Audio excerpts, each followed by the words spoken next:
वफाकी वज़रा ने मौलाना फजलुर रहमान को कल के एहतजाज से मुतालिक क्या अहम बात कही है, आइए आपको बताते हैं। वफाकी वज़ीर खजाना इसहाक डार और वज़ीर दाखिला राना सनाउल्लाह ने PDM के सरबराह मौलाना फजलुर रहमान से मुलाकात की। मुलाकात में वफाकी वज़रा ने मौलाना फजलुर रहमान से सुप्रीम कोर्ट के बाहर एहतजाज न करने की अपील की है, जिस पर इसहाक डार ने कहा कि कुछ रोज कबल भी मुल्क में हालात खराब हुए, लिहाजा वफाकी हुकूमत चाहती है PDM डी चौक पर एहतजाज न करे।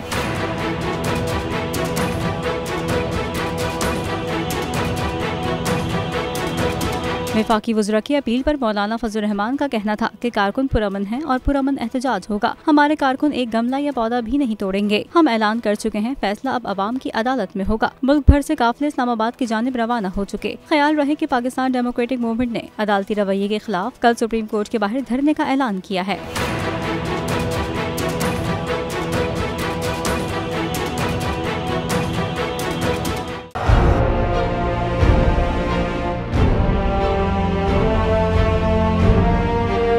अदालती अहकामात के बावजूद कराची में शुएब शेख के घर को गैर कानूनी तौर पर मिसमार कर दिया गया है। बोल के खिलाफ इंतकामी कार्रवाइयों में तेजी। कराची में को चेयरमैन शुएब शेख का घर गिरा दिया गया। बोल के खिलाफ इंतकामी कार्रवाइयों का सिलसिला जारी है। सिंध हुकूमत की अदालती अहकामात की खिलाफ वर्जी।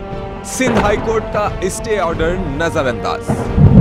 सेक्रेटरी बल्दियात Najam Shah, director land Sawal Islam, director anti encroachment Imran Ahmed को नोटिस जारी। Administrator KMC director Saifur Rehman, DIG south Irfan Baloch, SSP Keamari Fida Hussain को भी फरीक बनाया गया। इससे पहले जो जुल्म के पहाड़ तोड़े गए, शुएब अहमद शेख की जबानी सुनी। 60 दिन का वक्त होता है, 102 दिन के बाद मैं जीत गया, केस बरी हो गया, 102 दिन के बाद अपील फाइल की, एक्सेप्ट कर ली। नहीं करते ना एक्सेप्ट, खत्म हो जाता ना जुल्म यार। भरी अदालत में मुझे बरी कर दिया, फिर पता नहीं क्या हुआ, 2.5 घंटे बाद का नोट बिफोर, मैं नहीं सुनता ये केस।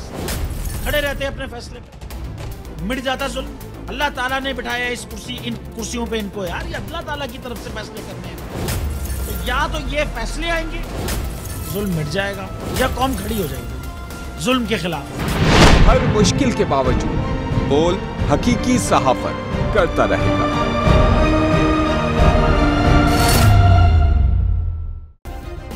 सब्सक्राइब करें और बेल दबाएं ताकि कोई खबर रह न जाए।